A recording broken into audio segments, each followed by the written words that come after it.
Hey, yo, yo. Welcome to the Bad Takes Podcast. It's your boy Jaleel Norman coming at you.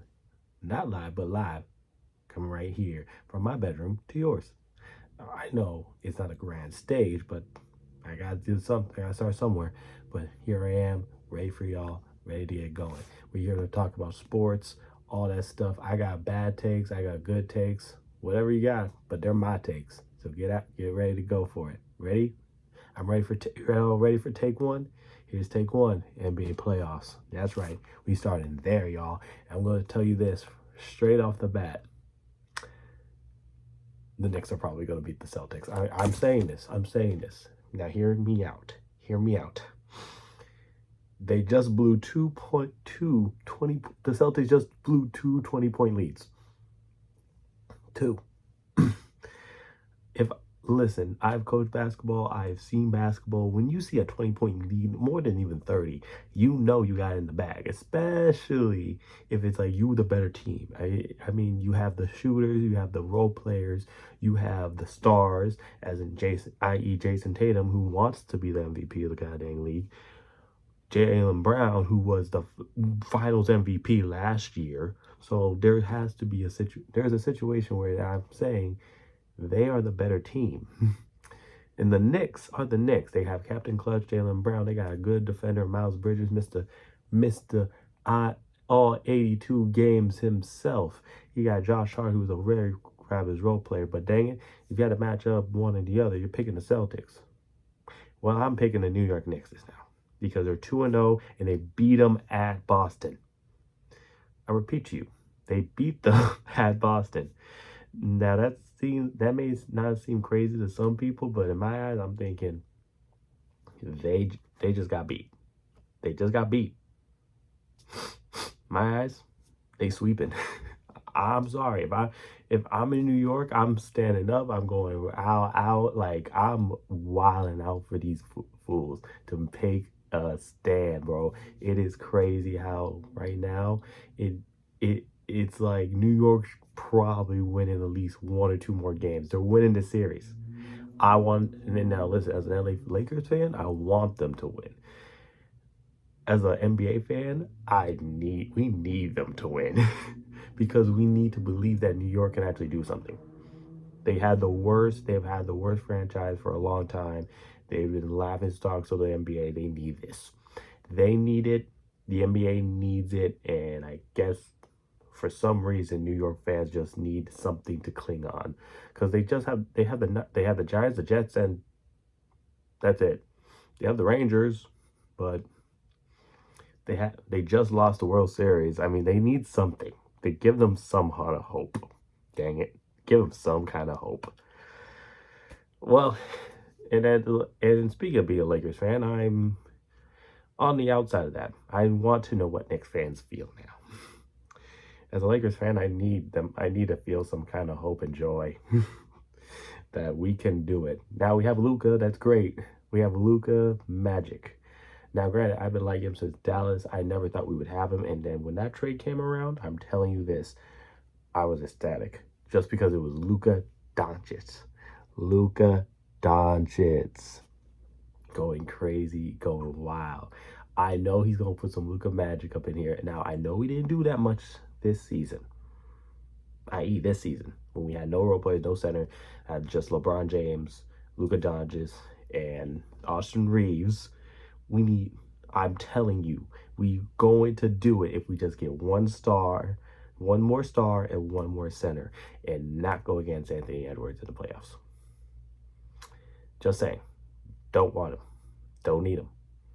Just saw how he just crumbled our joy. I was joyful until Anthony Edwards just took it down a notch. I've been seeing Legend Killer. I don't like this, man. I don't like this, man. Now, granted, I think he's going to be the face of the NBA. I think he's going to be the goddamn, like, the next probably one to say, like, oh, is he the GOAT? Or is LeBron the GOAT? Is Michael Jordan the GOAT? But I don't want to see him in the playoffs. The only time I want to see him in the playoffs against on Staples Center, I'm calling it Staples Center, not Crypto Arena. It sounds so much better. Let's just be honest. On the downtown LA is if he's playing for the Lakers. even though Minnesota is not going to be as stupid as Dallas. Please, Minnesota, let them go. Either way, I digress. we're here. Ever have that time where you just don't know what to say? You have the notes in front of you. You know what you want to say. God dang it, I wrote this down, but yet I still don't know what to say. Either way, I'm here to talk about my Lakers. So what I think we should do, Rob Pelinka, if you're hearing me, and I know you're not, but you're still going to do it. Get a goddamn center. Waste the picks. I don't need them. We're not getting Cooper Flag. I don't think we need them. If we're not getting a top pick that is generational, like Shaq or Kareem, we don't need them. We don't need the picks. Just trade them. I don't need them. We don't need them. We're not good enough. We're not bad enough to get good picks, and we're not good enough to get low picks. So just trade them. Give them away. Give them to like Philadelphia or like goddamn, I would say Houston, but they're actually good. Give them to someone who needs them, and so we can get a good center. Please. All right. Either way, now I'm going to talk to you about the NBA playoffs and I'm going to tell you who I got probably winning this. And he's not the Knicks. Knicks fans, I'm sorry, I gave you hope. You got hope against the Celtics. I'm probably going to give it to the Thunder. The Thunder are probably winning the NBA Finals. And here's why. They have the best roster. They have Lou Dort, the two soon-to-be MVP of the leagues, SGA. They have Chef. They have Isaiah Hartenstein. They were built. Last year, they weren't something. They were too green. They were just in it. They're like Houston this year. It's like, okay, they're green. They just need a little bit of TT. And now they got that TT. Now they're going to boom, boom on everybody here. It's not even a question. Not even a question. The Thunder are winning if everything goes right for them. Because also, we need the Celtics to lose. I repeat, the Thunder will win if the Celtics lose. If the Celtics lose, then Thunder are probably going to be like, oh my God, we need to survive. Because as of right now, the Thunder are the best team. The Lakers are out. The Houston Rockets are out. There are no team here other than the goddamn Denver Nuggets, which they just blew out in Game 2. To compete with them. Like I said, this Nuggets series is going to go to Game 6. I think Game 7 if Nuggets play their cards right. But I do not think this is going. I don't think the Thunder are not losing this matchup. They're not going to dare to lose this matchup. They will blow up the Denver Nuggets each and every time, especially since what they came back to. Like I said, the only team in this whole league that can compare to them is the Celtics. So if the Celtics are out, please, God willing, the Thunder are going to win. That's my take. There we go. But if you think it's a bad take, I don't care, because I'm going on to take number 2, which I think most of America would agree, NFL offseason.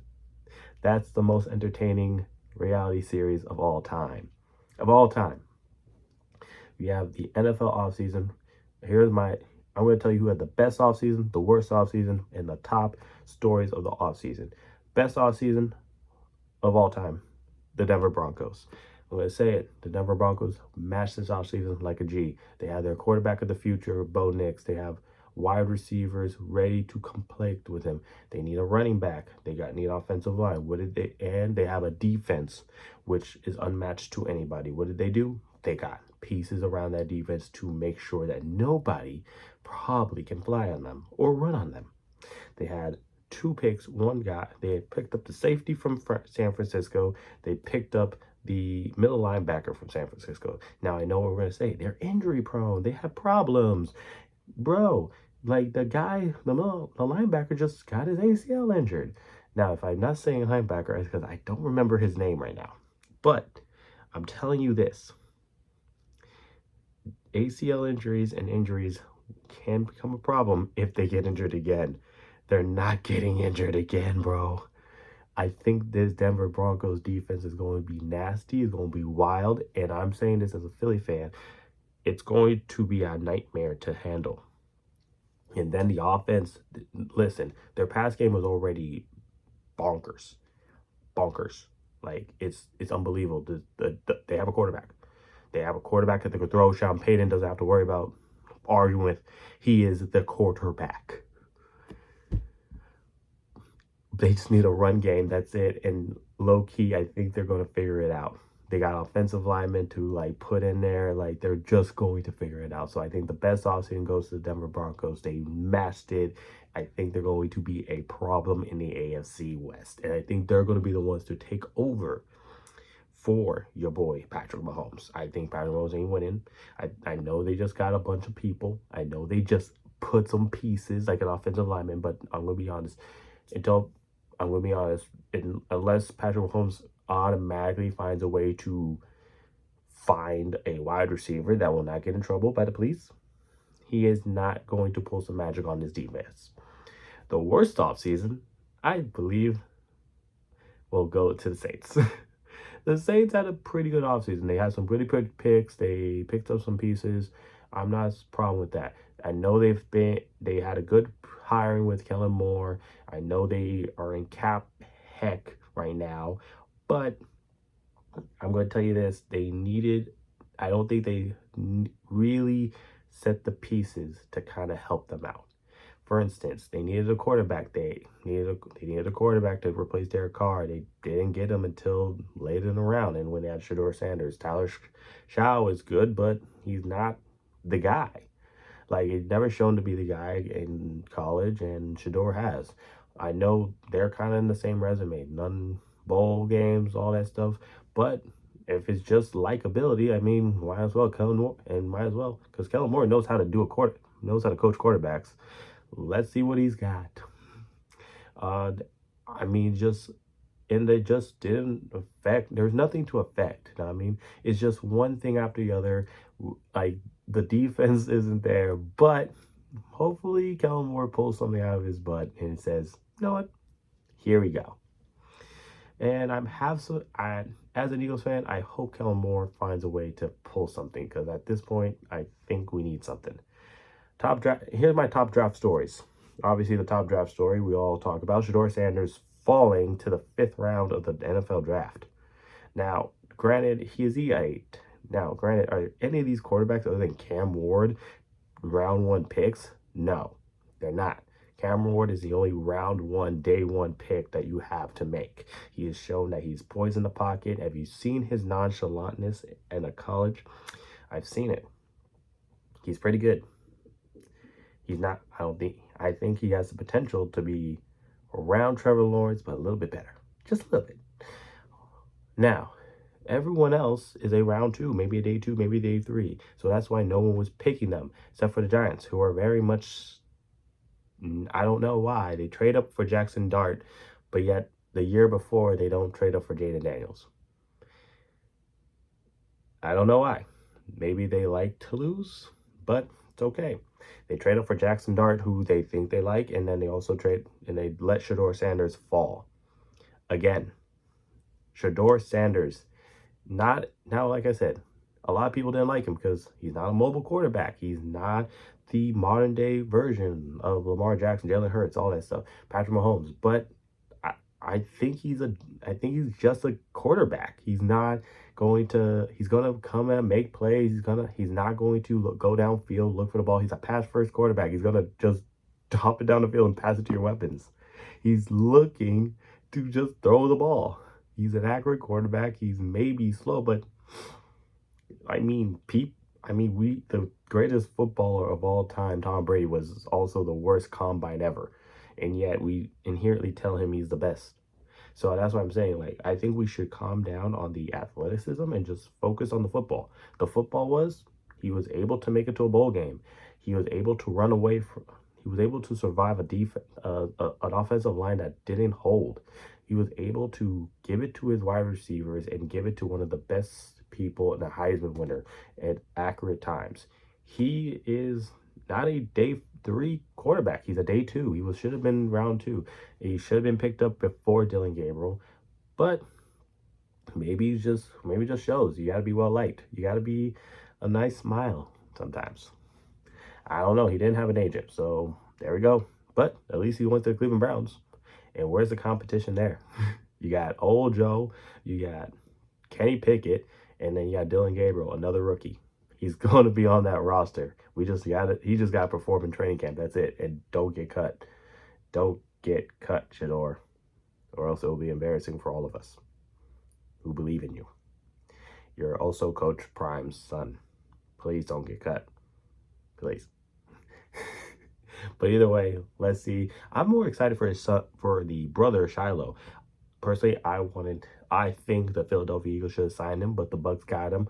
But either way, I think he's going to be a good, kind of like a two-way kind of guy. He's a nickel corner with a little safety. He's going to hit somebody. He's kind of like Cooper DeJean, a poor man's Cooper DeJean, if you want it. Will he's not going to cover anybody, but he's going to cover where he's going to be at. And I mean, he just don't throw it to him and don't run at him.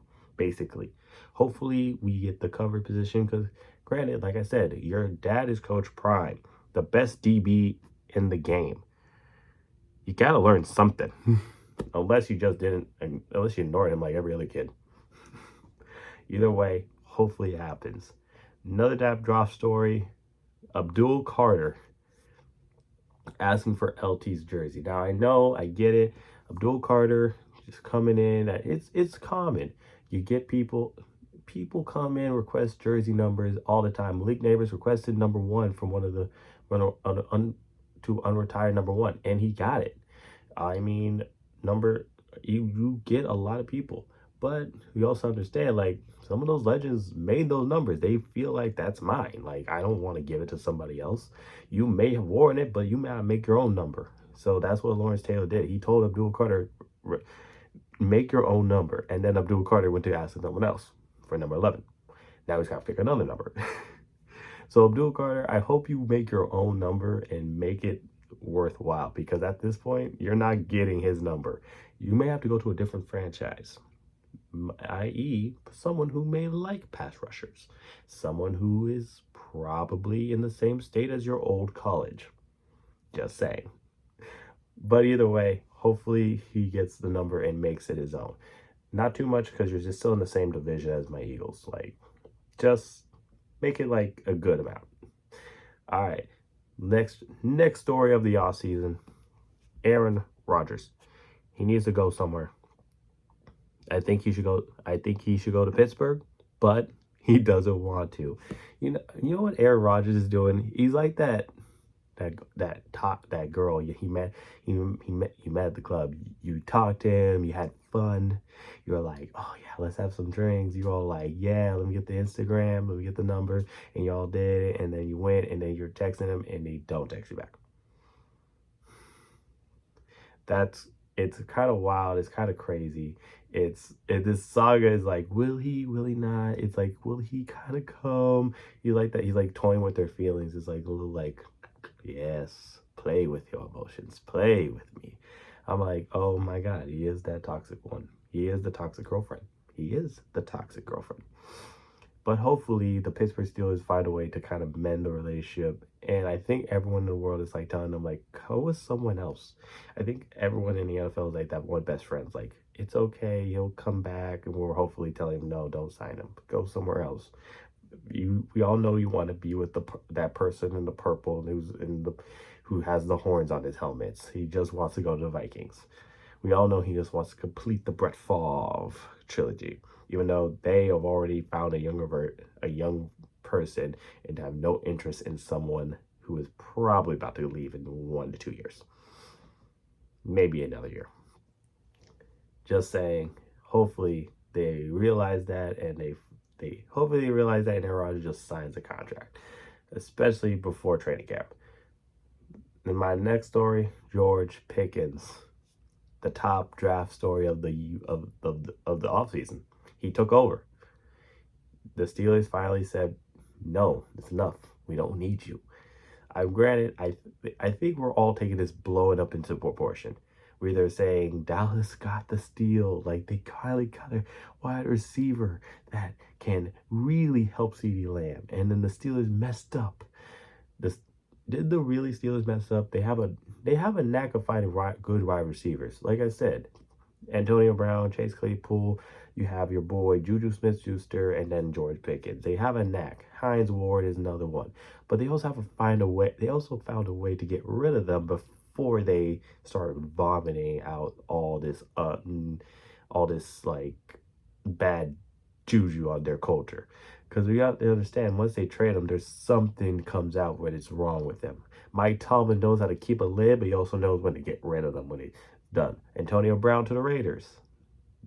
Doesn't play a single snap with them and is exiled out of the league after 1 or 2 years. Second, Juju Smith-Schuster played good with them, but then went to the Chiefs, played okay, then went to the Patriots, sucked, and then got cut, and then went back to the Chiefs. There goes stuff. If you did not, please do not hear that part. You go back to the Chiefs, tries to win another one, doesn't do anything. That's what I'm saying. And then you have Chase Claypool, who went to the Bears, probably could have become wide receiver too, did not, and now he's just meh. Now, George Pickens has a chance to break the streak with being wide receiver number 2 because he doesn't have to worry about being wide receiver number 1. But we'll see because he's also had off-season things, where off-season controversies, like off the field controversies. He's off the field problems where he's kind of not like been on the right side. Maybe he's kind of been here, there, and there. It's one of those moments where you just gotta realize maybe it's for the best for the Steelers. For the Cowboys, on paper, they got better. They have a wide receiver 2. They have someone other than CeeDee Lamb to pass the ball to. And then also the tight ends don't need to take the bulk of the carries too, because they're more short passes. They're not Travis Kelce, they're not George Kittle. But on paper, on reality, I think this is just another blow about to happen. It's another Ezekiel Elliott, another person. We better hope Dak and Micah just get a lid on this guy, because hopefully he just doesn't do the thing. Because right now he's in Dallas, Texas. And what I've heard about Texas, you go big or go home. And so why not? He's either gonna go big on the field or go big off the field. Either way, he is a G, and I mean it as in a way like he's one of those guys who says he's gonna F you up and actually mean it.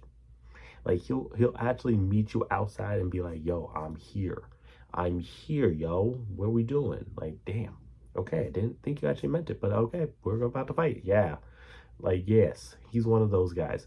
Now, as an Eagles fan, I hope it's a 50-50 split. He's either a good pick, and now I'm annoyed for like most of the season, or he's a bad signing, and he's gone in a year, and I'm overjoyed of the moon.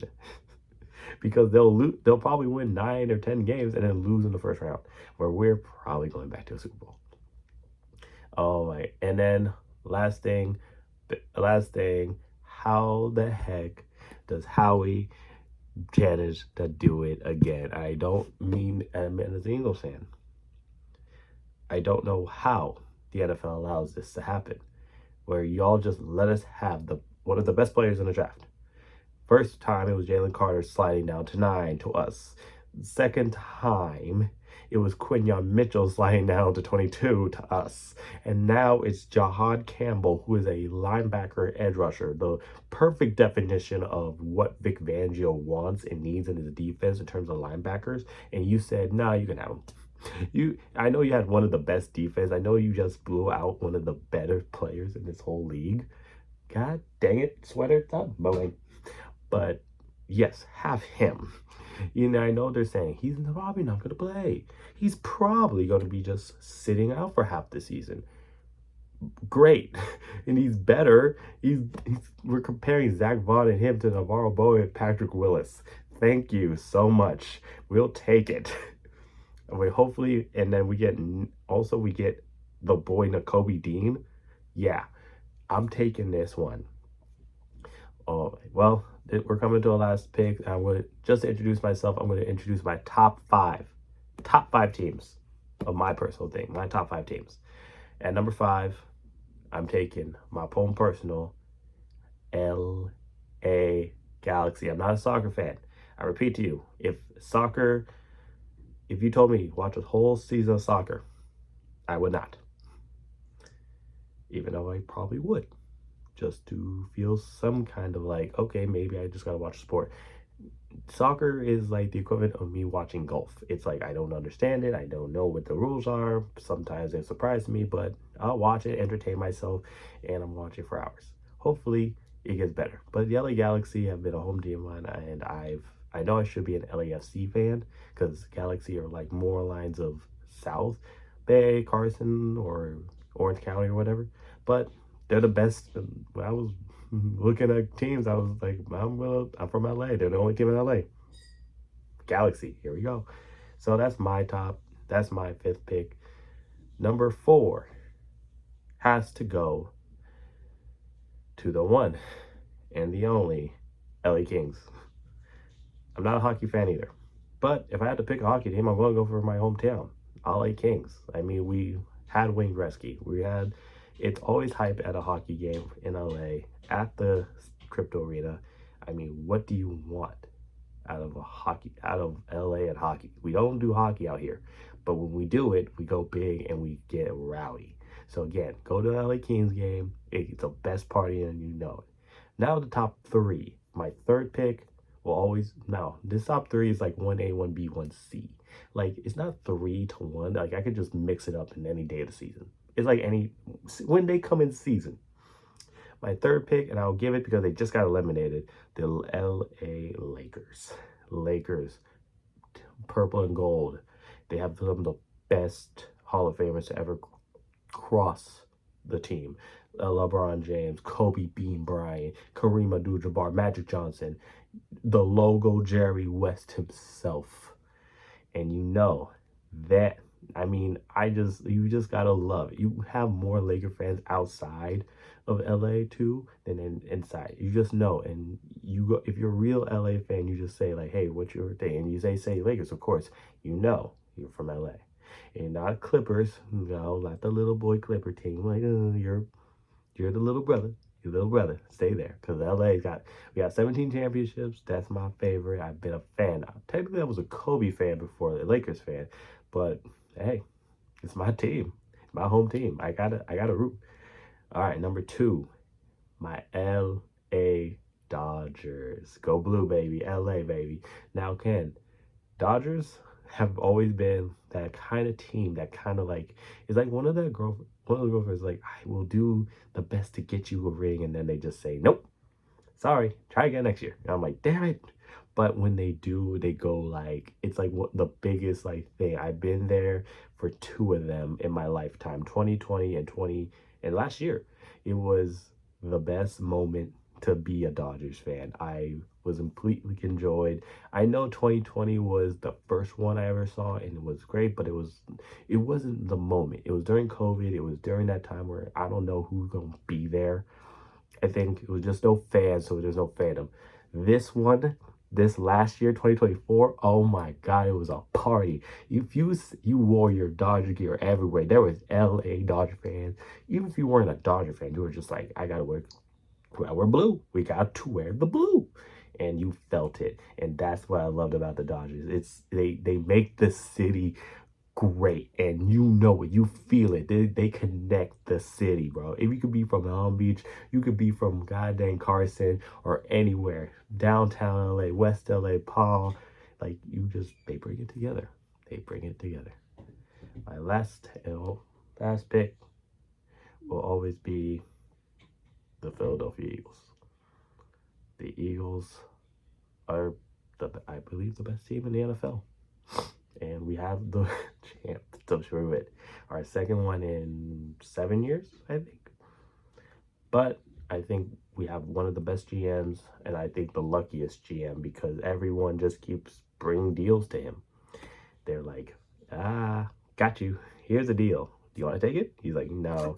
There's even a clip of him saying like, I know that why didn't taking our deals. Yes, because we've scammed all of them into believing we will pick something that will not harm them. Yet we did. He is building a dynasty. We have one of the best quarterbacks, and don't tell me he's not a top 5 quarterback. After he got a championship, before all the other quarterbacks that are somewhat better, I think he's a top 5 quarterback. Top 2 wide receiver duos in AJ Brown and Devontae Smith. Do I have to say more about do I say the best running back, Saquon Barkley? First year of the Eagles, championship. Do I have to say more? So I'm just saying, that's my one team, and plus they won a championship. So, like I said, it changes. The LA Lakers could be one next year, and then Dodgers. I don't know, but either way, it's that top 5, and I'm happy to say that would be the end of the podcast. It's 30 minutes, but it's short, but it's fun. We should have more, and we should have more time. And once I get a better camera, we should have better quality too. But it's the first podcast. We got to start somewhere. All right, I'll see you guys later, and hopefully I'll see y'all then. Remember, keep your bad takes, keep going. It's your opinion until someone tells you it's a bad take. Bye.